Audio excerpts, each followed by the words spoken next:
ವೀಕ್ಷಕರೇ, ನಮ್ಮ ನಕ್ಷತ್ರ ಟಿವಿಯ ವತಿಯಿಂದ ಹರಿಹರ ನಗರದಲ್ಲಿರುವ ಸರ್ಕಾರಿ ಪ್ರಥಮ ದರ್ಜೆ ಕಾಲೇಜಿಗೆ ರಾಷ್ಟ್ರೀಯ ಮೌಲ್ಯಮಾಂಕನ ಮತ್ತು ಮೌಲ್ಯಮಾಪನ ಸಂಸ್ಥೆ ನ್ಯಾಕ್ ಕೇಂದ್ರ ಸರ್ಕಾರದಿಂದ ನಿಯೋಜಿಸಲ್ಪಟ್ಟಿರ್ತಕ್ಕಂಥ ಈ ಸಂಸ್ಥೆ ಕಾಲೇಜಿನ ಮೌಲ್ಯಮಾಪನದ ಬಗ್ಗೆ ಇದೇ ಜನವರಿ 4 ಮತ್ತು 5ರಂದು ಕಾಲೇಜಿಗೆ ಆಗಮಿಸುತ್ತಿದ್ದು, ಈ ವಿಚಾರವಾಗಿ ಕಾಲೇಜಿನಿಂದ ಆಹ್ವಾನದ ಹಿನ್ನೆಲೆಯಲ್ಲಿ ಅದರ ಸವಿಸ್ತಾರ ವಿವರವನ್ನು ಪಡೆಯಲು ನಾವಿಂದು ಹರಿಹರ ನಗರದ ಸರ್ಕಾರಿ ಪ್ರಥಮ ದರ್ಜೆ ಕಾಲೇಜಿನ ಆವರಣದಲ್ಲಿದ್ದೇವೆ. ಈ ವಿಚಾರವಾಗಿ ನಮ್ಮೊಂದಿಗೆ ಪ್ರೊಫೆಸರ್ GS ಸುರೇಶ್ ರವರು ನ್ಯಾಕ್ನ ವಿಚಾರವಾಗಿ ಹಲವಾರು ವಿಚಾರಗಳನ್ನು ನಮ್ಮೊಂದಿಗೆ ಹಂಚಿಕೊಳ್ಳಲಿದ್ದಾರೆ. ಸರ್ ನಮಸ್ಕಾರ. ನಮಸ್ತೆ. ಈಗ ಈ ಸರ್ಕಾರಿ ಪ್ರಥಮ ದರ್ಜೆ ಕಾಲೇಜಿಗೆ ನ್ಯಾಕ್ನಿಂದ ಒಂದು ತಂಡ ಬರ್ತಾ ಇದೆ ಅಂತ ಕೇಳ್ಪಟ್ವಿ. ಹೌದ್ರಿ.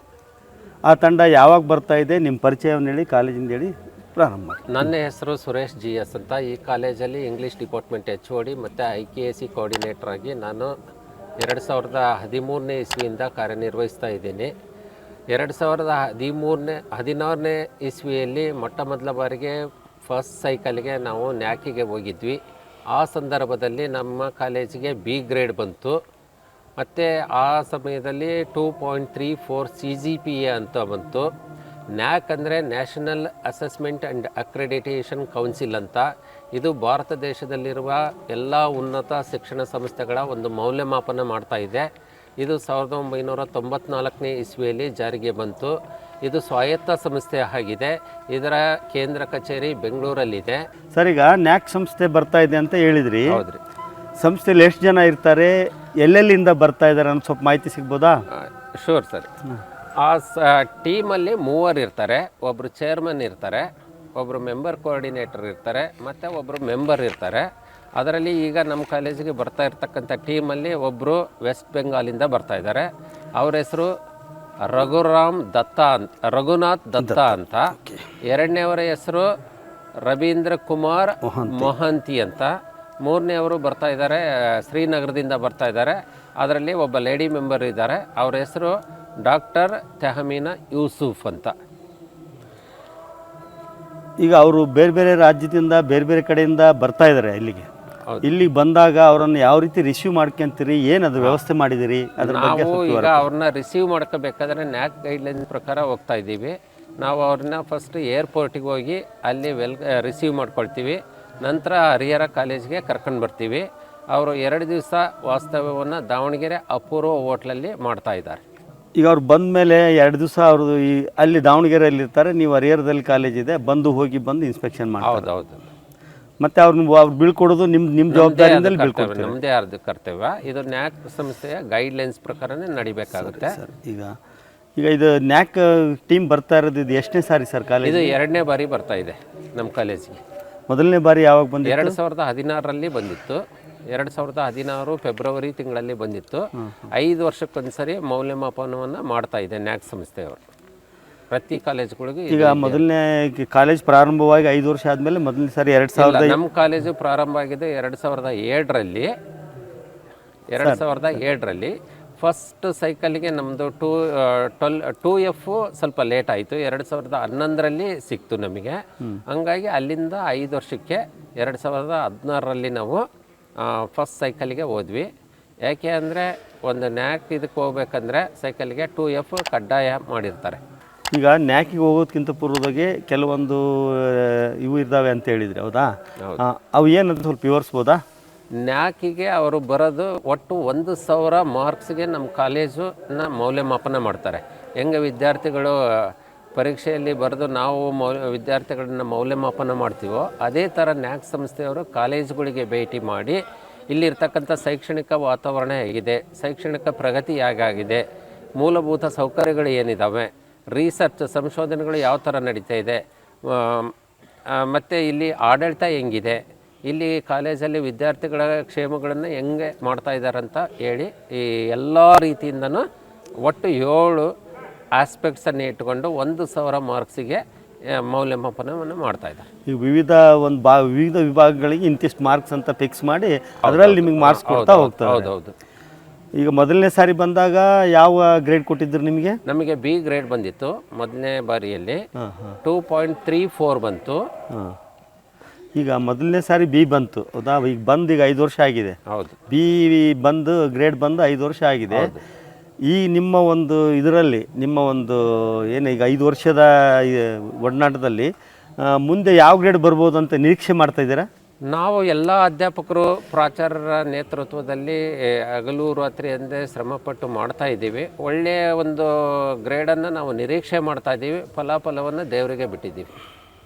ಈಗ ಫಲಾಫಲ ದೇವರು ಅನ್ನೋದಕ್ಕಿಂತ ನಮ್ಮ ಪ್ರಯತ್ನ ಅಂತೂ ನಾವು ಪ್ರಾಮಾಣಿಕವಾಗಿ ಕರ್ತವ್ಯ ನಿಷ್ಠೆಯಿಂದ ಶ್ರದ್ಧೆಯಿಂದ ಎಲ್ಲ ಅಧ್ಯಾಪಕರು ಎಲ್ಲ ರೀತಿಯಾದ ಒಂದು ಸಹಕಾರವನ್ನು ಕೊಟ್ಟಿದ್ದಾರೆ, ಚೆನ್ನಾಗಿ ಮಾಡಿದ್ದಾರೆ. ಯಾಕಂದರೆ ಇಂಥದೇ ಗ್ರೇಡ್ ಬರುತ್ತೆ ಅಂತ ನಾವು ಹೇಳೋದು ಅಷ್ಟು ಸಮಂಜಸ ಅಲ್ಲ ಅಂತ ಈ ಸಂದರ್ಭದಲ್ಲಿ ನಾನು ಭಾವಿಸಿದ್ದೀನಿ. ಈಗ ಸರ್ ಮುಂದೆ ನೀವು ಯಾವುದೋ ಒಂದು ಗ್ರೇಡ್ ಬರ್ಬೋದು ಅಂತ ಒಂದು ನಿರೀಕ್ಷೆಯಲ್ಲಿ ಇದ್ದೀರಾ? ಅಫ್ಕೋರ್ಸ್ ಒಳ್ಳೆ ಗ್ರೇಡ್ ಅಲ್ಲ, ಅಫ್ಕೋರ್ಸ್ ಬಿಡ್ರಿ, ನೀವು ನಿರೀಕ್ಷೆ ಮಾಡೋದ್ರಲ್ಲಿ ಏನು ಇದು ತಪ್ಪಿಲ್ಲ. ಈಗ ಬಿ ಗ್ರೇಡ್ನಲ್ಲಿ ಇದ್ದೀರಿ. ಬಿ ಗ್ರೇಡ್ನಿಂದ ಮುಂದಿನ ನೆಕ್ಸ್ಟ್ ಗ್ರೇಡ್ಗೆ ಅಥವಾ B+ ಅಥವಾ B++ಗೆ ಹೋದರೆ ಮುಂದಿನ ನಿಮ್ಗೆ ಏನಾದರೂ ಏನೇನು ಅನುಕೂಲಗಳು ಆಗ್ಬೋದು ಅನ್ನೋದ್ರ ಬಗ್ಗೆ ಸ್ವಲ್ಪ ವಿವರ ಕೊಡಿ. ನಮ್ಮ ಒಂದು ಧ್ಯೇಯ ಏನು ಅಂದರೆ ಎ ಗ್ರೇಡನ್ನು ಪಡೀಲಿಕ್ಕೆ ಶತಾಯಗತಾಯ ಪ್ರಯತ್ನ ಪಡ್ತಾ ಇದ್ದೀವಿ. ಕೊನೆಯ ಪಕ್ಷ ಎ ಗ್ರೇಡ್ ಇಲ್ಲದೆ ಇದ್ರೂ B++ ಅಂತೂ ನಾವು ಪಡೀಲೇಬೇಕಂತ ಒಂದು ಹಠವನ್ನು ತೊಟ್ಟಿದ್ದೀವಿ. ಈ B++ ಪಡೆಯೋದ್ರಿಂದ ಏನಾಗುತ್ತಂದರೆ ಕೇಂದ್ರ ಸರ್ಕಾರದಿಂದ ನೇರವಾಗಿ ರೂಸಾಕ್ಕೆ ಒಳಪಡುತ್ತೆ ಕಾಲೇಜು. ರೂಸಾಕ್ಕೆ ಒಳಪಟ್ಟರೆ ನಮ್ಮ ಕಾಲೇಜಿಗೆ ತಕ್ಷಣ ಕೇಂದ್ರ ಸರ್ಕಾರದಿಂದ 2 ಕೋಟಿ ದುಡ್ಡು ಬಿಡುಗಡೆ ಮಾಡುತ್ತೆ. ಆ 2 ಕೋಟಿ ದುಡ್ಡಿಂದ ನಾವು ಎಲ್ಲ ಶೈಕ್ಷಣಿಕ ರಂಗದಲ್ಲಿ ಪೂರಕವಾದಂಥ ಎಲ್ಲ ಚಟುವಟಿಕೆಗಳನ್ನು ಮಾಡಲಿಕ್ಕೆ ನಮಗೆ ಅನುಕೂಲ ಆಗುತ್ತೆ. ಮತ್ತು ಮೂಲಭೂತ ಸೌಕರ್ಯಗಳನ್ನು ಒದಗಿಸ್ಲಿಕ್ಕೂ ಸಮೇತ ನಮಗೆ ತುಂಬ ಸಹಾಯ ಆಗುತ್ತೆ ಅಂತ ನಾನು ಹೇಳ್ತೀನಿ.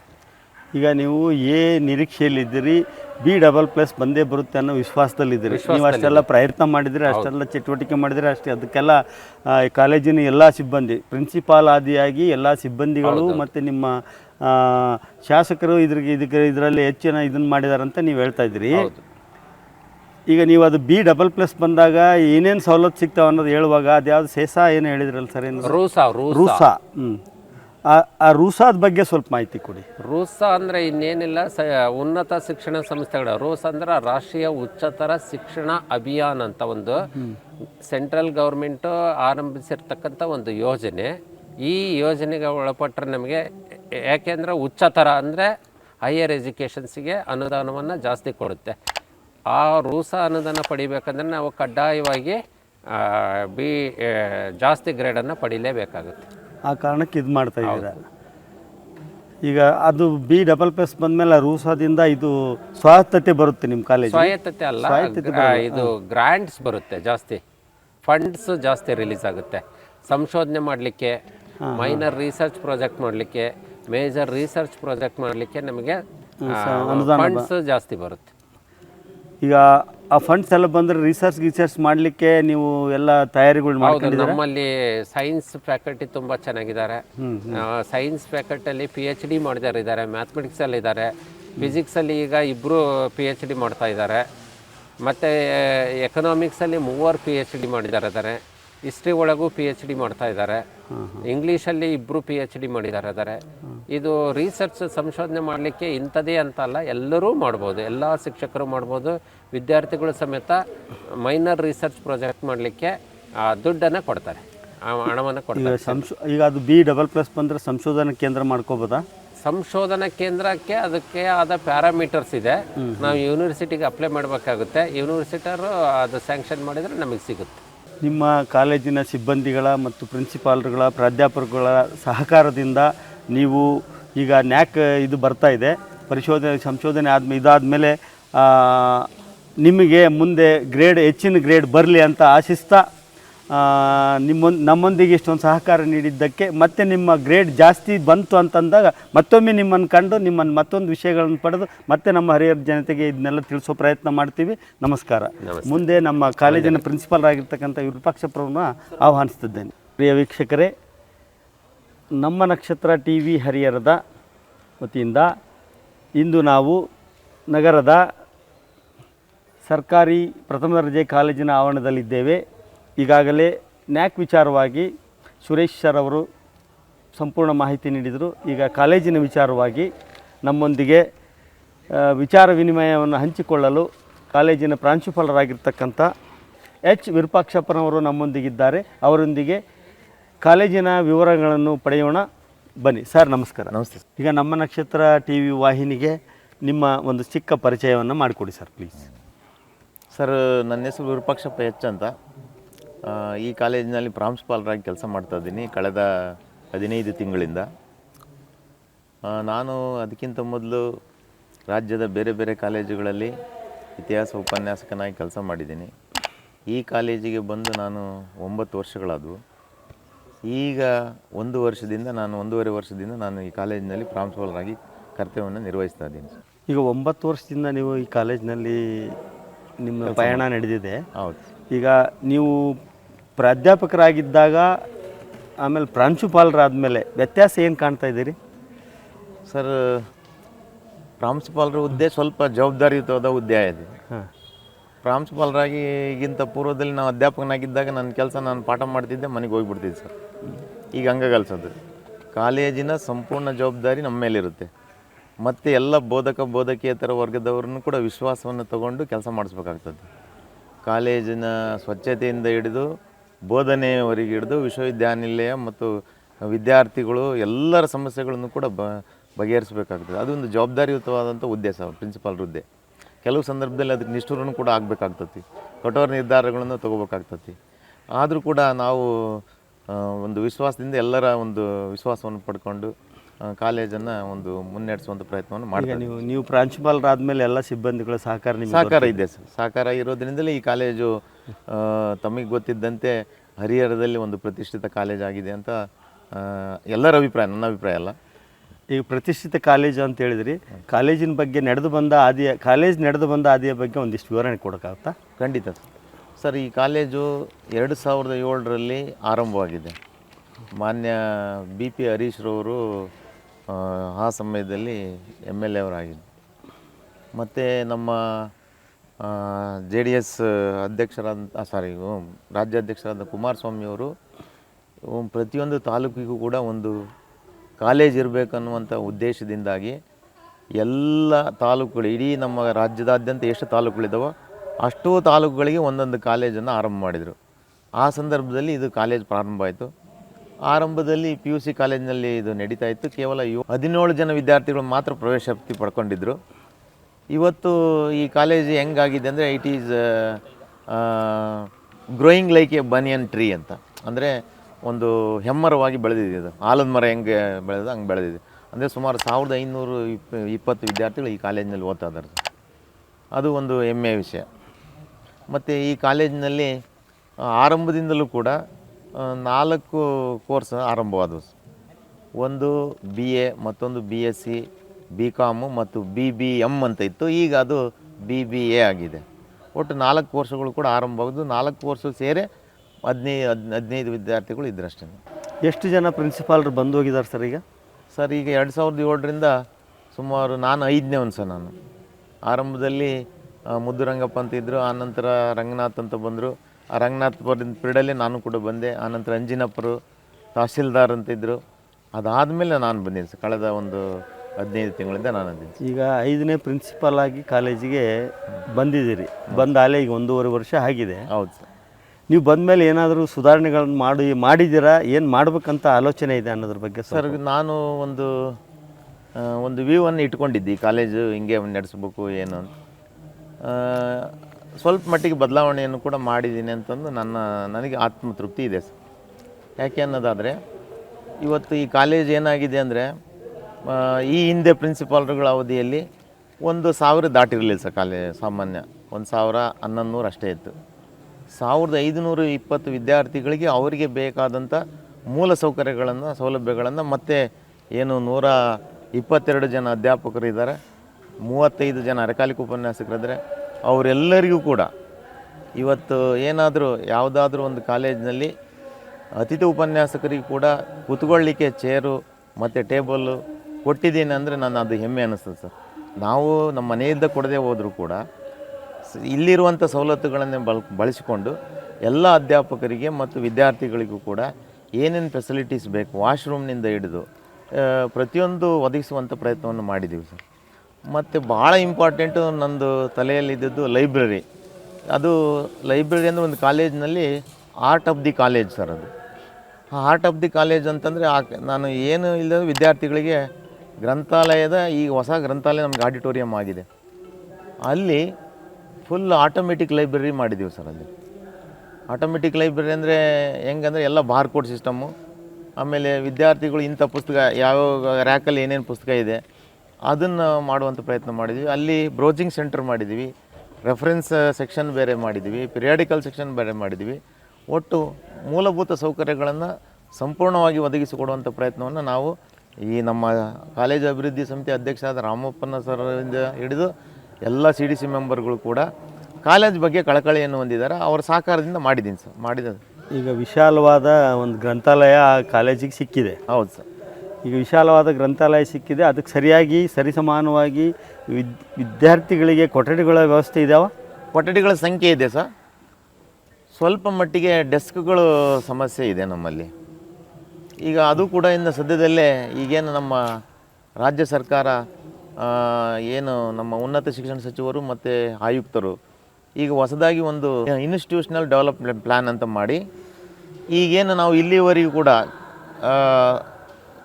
ಸ್ವಾತಂತ್ರ್ಯ ಅಥವಾ ಕಾಲೇಜುಗಳು ಆರಂಭವಾದಕ್ಕಿಂತಲೂ ಕೂಡ ಈ ಏನು ವಿದ್ಯಾರ್ಥಿಗಳಿಗೆ ಟ್ಯೂಷನ್ ಫೀಸ್ ಬರ್ತಿತ್ತು, ಬೇರೆ ಬೇರೆ ಫೀಸ್ ಅಂತ ಬರ್ತಿದ್ವು. ಆ ಸರ್ಕಾರಿ ಶುಲ್ಕ ಮತ್ತು ಅರೆ ಸರ್ಕಾರಿ ಶುಲ್ಕ ಅಂತ ಕರಿತೀವಿ ಸರ್. ಆ ಸರ್ಕಾರಿ ಶುಲ್ಕವನ್ನು ಸಂಪೂರ್ಣವಾಗಿ ಕಾಲೇಜಿನಲ್ಲೇ ಇಟ್ಕೊಂಡು ಕಾಲೇಜ್ ಅಭಿವೃದ್ಧಿಗೆ ಬಳಸಿಕೊಳ್ಳ್ರಿ ಅನ್ನೋದೊಂದು ನಮ್ಮ ಉನ್ನತ ಶಿಕ್ಷಣ ಸಚಿವರು ಮತ್ತು ಆಯುಕ್ತರ ಒಂದು ದೃಷ್ಟಿಕೋನ. ಆ ದೃಷ್ಟಿಯಿಂದಾಗಿ ಪ್ರತಿಯೊಂದು ಕಾಲೇಜಿನಲ್ಲಿ ಕೂಡ IDP ಮಾಡಿಕೊಂಡು ಅದಕ್ಕೊಂದು ಕಮಿಟಿ ಮಾಡಿಕೊಂಡು ಆ ಕಾಲೇಜಿನಲ್ಲಿ ಸಂಗ್ರಹಣೆ ಆಗುವಂಥ ದುಡ್ಡನ್ನು ಅವರೇ ಬಳಸಿಕೊಳ್ಳುವಂಥ ಒಂದು ಹೊಸದಾದಂಥ ಒಂದು ಯೋಜನೆಯನ್ನು ಇವತ್ತು ತಂದಿದ್ದಾರೆ ಸರ್. ಹಾಗಾಗಿ ಇನ್ನು ಮುಂದಿನ ದಿನಗಳಲ್ಲಿ ನಮ್ಗೆ ಏನೇ ಕೊರತೆಗಳಿದ್ದರೂ ಕೂಡ ನಮ್ಮಲ್ಲಿ ಸಂಗ್ರಹಣೆ ಆದಂಥ ಫೀಸನ್ನೇ ಬಳಸಿಕೊಂಡು ಡೆವಲಪ್ ಮಾಡ್ಬೋದು ಅನ್ನೋದು ಸರ್ಕಾರದ ಧ್ಯೇಯನೂ ಕೂಡ ಹೌದು, ನಮ್ಮದು ಕೂಡ ಹೌದು. ಈಗ ಡೆಸ್ಕ್ಗಳ ಕೊರತೆ ಇದೆ ಅಂತ ಹೇಳಿದ್ರಿ, ಆ ವಿಚಾರವಾಗಿ ಸರ್ಕಾರಕ್ಕೆ ಏನಾದರೂ ಪತ್ರ ವ್ಯವಹಾರ ಮಾಡಿದ್ದೀರಿ? ಪತ್ರ ವ್ಯವಹಾರ ಮಾಡಿದ್ದೀವಿ ಸರ್. ಅವ್ರು ಈಗ ಅದೊಂದು ಹೇಳಿ IDP ಅಪ್ರೂವಲ್, ಈಗ ಕೆಲವೊಂದು IDP ಅಪ್ರೂವಲ್ ಕೊಟ್ಟಿದ್ದಾರೆ ಸರ್ ನಮಗೀಗ ಕಮಿಟಿ ಇವಕ್ಕೆ, ಇನ್ನು ಕೆಲವುಗಳಿಗೆ ಕೊಟ್ಟಿಲ್ಲ. ಸದ್ಯದಲ್ಲೇ ಕೊಡ್ತಾರೆ ಸರ್. ಎಲ್ಲಿ ಯಾವ ಖಾತೆಗಳಲ್ಲಿ ಹಣ ಜಾಸ್ತಿ ಇದೆಯೋ ಆ ಖಾತೆಗಳಿಗೆ ಅಂದರೆ ಈಗ ಉದಾಹರಣೆ ಸರ್, ನಾವು ಒಂದೇನೋ ಮ್ಯಾಗ್ಝಿನ್ ತರ್ತೀವಿ ಅಂತ ತಿಳ್ಕೊ, ಆ ಮ್ಯಾಗ್ಝಿನ್ ಖಾತೆಯಲ್ಲಿ ಎಷ್ಟು ಹಣ ಇದೆ, ಈ ವರ್ಷ ಎಷ್ಟು ಖರ್ಚು ಬರ್ತೈತಿ, ಆ ಹಣವನ್ನು ನಾವು ಮ್ಯಾಗ್ಝಿನಿಗೆ ಈ ವರ್ಷದ್ದನ್ನು ನಾವು ತೆಗೆದಿಟ್ಟು ಉಳಿದ ಹಣವನ್ನು ಬೇಕಾದ್ರೆ ಅದಕ್ಕೆ ಯಾವುದಕ್ಕೆ ಬೇಕಾದರೂ ಬಳಸ್ಕೋಬೋದು. ಅದು ಒಂದು ಹೊಸ ಯೋಜನೆಯನ್ನು ಹಾಕಿಕೊಟ್ಟಿದ್ದಾರೆ ಸರ್. ಆ ಪ್ರಕಾರ ನಾವು IDP ಅಪ್ರೂವಲ್ ಸಿಕ್ಕಿದ ತಕ್ಷಣ ಅದನ್ನೆಲ್ಲ ವ್ಯವಸ್ಥೆ ಮಾಡುವಂಥ ಪ್ರಯತ್ನ. IDP ಅಪ್ರೂವಲ್ ಸಿಗೋದು ಒಂದು ಸ್ವಲ್ಪ ತಡ ಆಗ್ಬೋದು, ಮುಂಬರೋ ಚುನಾವಣೆ ಬರ್ತಾ ಇದ್ದಾವೆ. ಸರಿ. ಆ ಕಾರಣಕ್ಕೋಸ್ಕರ ಈ ವಿದ್ಯಾರ್ಥಿಗಳಿಗೆ ಆಗ್ತಕ್ಕಂಥ ತೊಂದರೆಯನ್ನು ಸರಿಪಡಿಸಲಿಕ್ಕೆ ಯಾರಾದರೂ ದಾನಿಗಳಿಂದ ಏನಾದರೂ ಕೇಳೋ ವ್ಯವಸ್ಥೆ ಮಾಡ್ಕೊಂಡಿದ್ದೀರಾ ಅಥವಾ ಕೇಳೋ ಆಲೋಚನೆ ಏನಾದರೂ ಇದೆಯಾ? ದಾನಿಗಳಿಂದ ಸಾಮಾನ್ಯ ದಾನಿಗಳನ್ನು ನಾವು ಯಾರನ್ನೂ ಕೇಳಿಲ್ಲ ಸರ್. ಮಾನ್ಯ ಶಾಸಕರನ್ನು ಕೂಡ ಕೇಳಿದ್ದೀವಿ, MP ಅವ್ರನ್ನೂ ಕೇಳಿದ್ದೀವಿ, ಆನಂತರ MLCಗಳಿಗೆ ಕೂಡ ಅವ್ರ ಮುಂದೆ ಪ್ರಸ್ತಾಪ ಮಾಡಿದ್ದೀವಿ ಸರ್. ಹಂಗಾಗಿ ಅವರು ಗ್ರ್ಯಾಂಟ್ಗಳಲ್ಲಿ ಕೊಡುವಂಥದ್ದು ಪ್ರಾವಿಷನ್ ಇದೆ ಸರ್. ಅದು ಅವ್ರು ಕೊಡ್ತೀವಿ ಅಂತ ಹೇಳ್ತಾರೆ, ಮುಂದಿನ ದಿನಗಳಲ್ಲಿ ಕೊಡ್ಬೋದು ಸರ್. ಈಗ ನಾವು ಇಲ್ಲಿಗೆ ಬಂದ್ವಿ, ಬರುವಾಗ ನೋಡಿದಾಗ ಕಾಲೇಜಿಗೆ ಒಂದು ಕಾಂಪೌಂಡ್ ಏನೋ ಕೊರತೆ ಇದೆ ಅಂತ ನಮಗೆ ಕಾಣಿಸ್ತು. ಆ ವಿಚಾರವಾಗಿ ಏನಾದರೂ ಪರ್ಸ್ಯೂ ಮಾಡಿದ್ದೀರಾ? ಅದು ತುಂಬ ಒಂದು ಒಳ್ಳೆಯ ಪ್ರಶ್ನೆ ಸರ್. ನಾವು ಈ ಕಾಂಪೌಂಡು ಸಾಮಾನ್ಯ ತಮಗೆ ಗೊತ್ತಿದ್ದಂತೆ ಹುಡುಗರೆಲ್ಲ ಕಾಂಪೌಂಡ್ ಇದೆ ಸರ್, ಇಲ್ಲ ಅಂತಲ್ಲ, ಫೆನ್ಸಿಂಗ್ ಅಷ್ಟೇ ಇದೆ. ಅದರಿಂದ ಹಾರ್ಯಾರು ಬಂದು ರಾತ್ರಿ ಅಲ್ಲೆಲ್ಲ ಫೀಲ್ಡ್ಗಳಲ್ಲಿ ಎಲ್ಲ ಗಲೀಜು ಮಾಡೋದು ಅವೆಲ್ಲ ನಿರಂತರವಾಗಿ ನಡೀತಲೇ ಇದ್ದಾವೆ ಸರ್. ಹಂಗಾಗಿ ಈ ಕಾಲೇಜಿಗೆ ಒಂದು ಕಾಂಪೌಂಡ್ 9 ಅಡಿ ಕಾಂಪೌಂಡ್ ಆಗ್ಬೇಕು ಸರ್. 9 ಅಡಿ ಕಾಂಪೌಂಡ್ ಆದರೆ ಮಾತ್ರ ಈ ಕಾಲೇಜಿಗೆ ಸಂಪೂರ್ಣವಾದಂಥ ರಕ್ಷಣೆ ಸಿಗುತ್ತೆ ಸರ್. ಇಲ್ಲದೆ ಹೋದರೆ ಮತ್ತೆ ಅಲ್ಲೆಲ್ಲ ಒಂದು ದೊಡ್ಡ ಲೈಟ್ ಹಾಕ್ಸಿಬಿಡ್ತಾರೆ ಸರ್. ಅವರು ಆಗಲೇ ಆದ ರಾತ್ರಿ ಅದು ಆಟ ಆಡ್ತಾರೆ. ನಾವು ಎಷ್ಟು ಹೇಳಿದರೂ ಕೂಡ ಅವರು ವಾಚ್ಮ್ಯಾನ್ಗಳಿದ್ರೆ ಅವ್ರನ್ನೇ ಬೈತಾರೆ. ಹಿಂಗಾಗಿ ಸ್ವಲ್ಪ ಕಾಂಪೌಂಡ್ ಮೊದಲು ಆಗ್ಬೇಕು ಸರ್. ಅದು ಅಲ್ಲಿ ಕಾಂಪೌಂಡ್ ಆಗೋದಕ್ಕಿಂತ ಪೂರ್ವದಲ್ಲಿ ಈಗೆಲ್ಲ ಅಲ್ಲಿ ಗಲಾಟೆ ನಡೀತಾ ಅಂತಿರಲ್ಲ, ಆ ವಿಚಾರವಾಗಿ ಪೊಲೀಸ್ ಪ್ರೊಟೆಕ್ಷನ್ನು ಅಥವಾ ಬೇರೆ ಬಂದಾಗೆಲ್ಲ ಓಡ್ತಾರೆ ಸರ್, ಹೋಗ್ಬಿಡ್ತಾರೆ, ಮತ್ತೆ ಬರ್ತಾರೆ.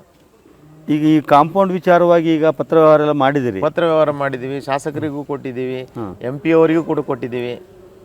ಮಾಡ್ತೀವಿ ಅಂತಾರೆ ಸರ್. ಏನಾದರೂ ಫಲಪ್ರದ ಆಗ್ಬೋದು ಅಂತೀರಾ? ಹೆಂಗೆ? ಪ್ರೊಸೆಸ್ನಾಗ ಇದೆ ಅಂತಾರೆ ಸರ್ ಅವ್ರನ್ನ. ನಾವು ಕೇಳಿದಾಗ ಇಲ್ಲಪ್ಪ ಇನ್ನು ಮುಂದಿನ ದಿನಗಳಲ್ಲಿ ಖಂಡಿತ ಆಗುತ್ತೆ, ಇನ್ನೊಂದು ವರ್ಷದಲ್ಲಿ, ಇನ್ನೊಂದು 2-3 ತಿಂಗಳಲ್ಲಿ ಅಂತ ಹೇಳ್ತಾ ಇದ್ದಾರೆ ಸರ್. ಈಗ ಕಾಲೇಜ್ನಲ್ಲಿ ಸಿಬ್ಬಂದಿಗಳು ಎಷ್ಟು ಜನ ಇದ್ದಾರೆ ಸರ್? ಸರ್ ಬೋಧಕ ಸಿಬ್ಬಂದಿ, ಬೋಧಕೇತರ ಸಿಬ್ಬಂದಿ. ಈಗ ಬೋಧಕ ಸಿಬ್ಬಂದಿಗಳು 22 ಜನ ಪೂರ್ಣಕಾಲಿಕ ಅಧ್ಯಾಪಕರಿದ್ದಾರೆ ಸರ್. 22 ಜನ. 33 ಜನ ಅತಿಥಿ ಉಪನ್ಯಾಸಕರಿದ್ದಾರೆ ಸರ್. ಅತಿಥಿ ಉಪನ್ಯಾಸಕರು ಅಂದರೆ ಅವರು 8 ಗಂಟೆ ಏನಲ್ಲ ಸರ್, ಅವರು ಪೂರ್ಣಕಾಲಿಕರೇ, 15 ಗಂಟೆ ಕೆಲಸ ಮಾಡೋರು ಅವರು ಕೂಡ. ಈಗ ಸರ್ಕಾರನೂ ಕೂಡ ಏನು ಮಾಡಿದೆ, ಅತಿಥಿ ಉಪನ್ಯಾಸಕರಿಗೂ ಕೂಡ 15 ಅವರ್ಸನ್ನು ಕೊಡ್ತದೆ ಸರ್. ಅವ್ರಿಗೆ ಕೂಡ ಕೊಟ್ಟಿದೆ, ಪೂರ್ಣಕಾಲಿಕರಾಗಿ ಬಳಸ್ಕೋಬೇಕು ಅಂತ ಇದೆ ಸರ್. ಹಂಗಾಗಿ ಅವರು ಕೂಡ ಪೂರ್ಣಕಾಲಿಕರಾಗಿಯೇ ಕೆಲಸ ಮಾಡ್ತಾ ಇದ್ದಾರೆ ಸರ್ ನಮ್ಮ ಕಾಲೇಜಲ್ಲಿ. ಈಗ ಬೋಧಕೇತರ ಎಷ್ಟು ಜನ ಇದ್ದಾರೆ ಸರ್? ಬೋಧಕೇತರ ವರ್ಗದವರು ಸರ್ ಪರ್ಮನೆಂಟ್ ಫ್ಯಾಕಲ್ಟಿ ನಮ್ಮಲ್ಲಿ 2 ಮಾತ್ರ ಇದ್ದಾರೆ ಸರ್, ಸೂಪರ್ಡೆಂಟು ಮತ್ತು FDC. ಉಳಿದರೆಲ್ಲರೂ ಕೂಡ ರೀಡಿಪ್ಲಾಯ್ಡ್ ಅಂತಂದರೆ ಬೇರೆ ಕಾಲೇಜಿನಿಂದ ನಿಯೋಜನೆ ಆದವರು ಸರ್.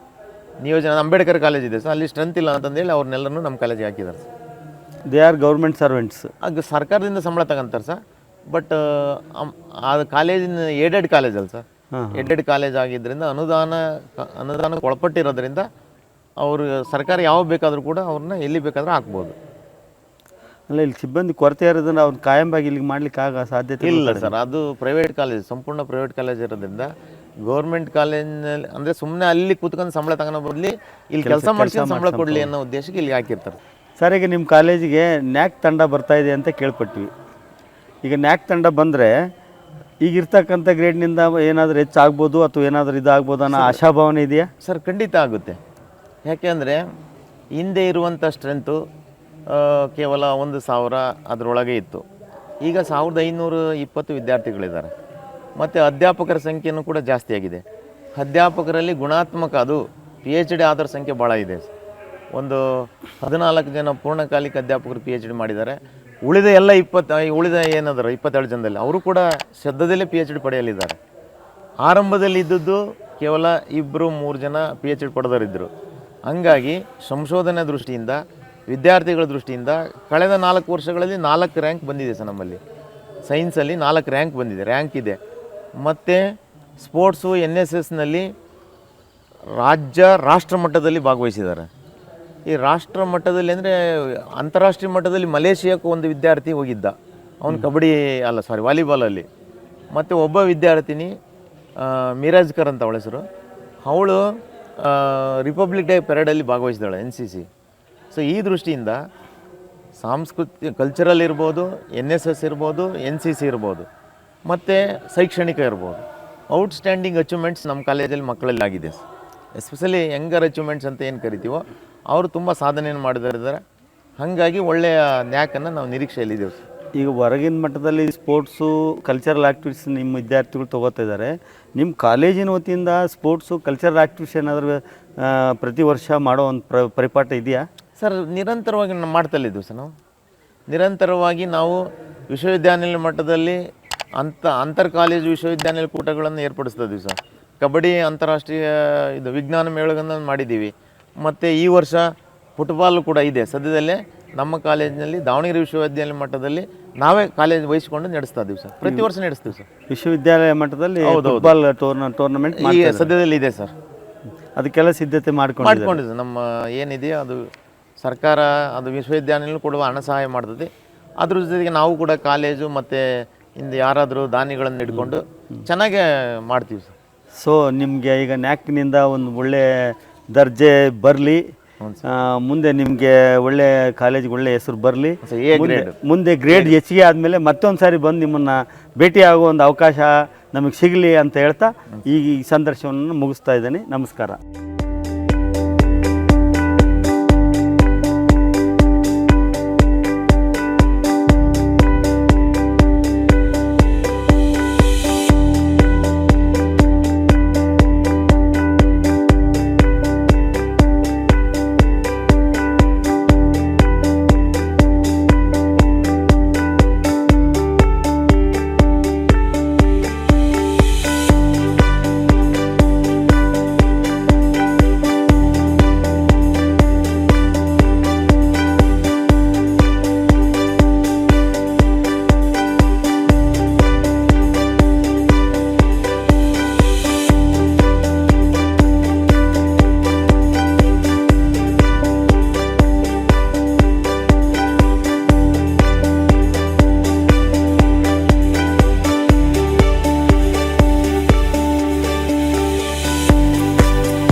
ನಕ್ಷತ್ರ ಟಿವಿ ಲೋಕಲ್ ನ್ಯೂಸ್.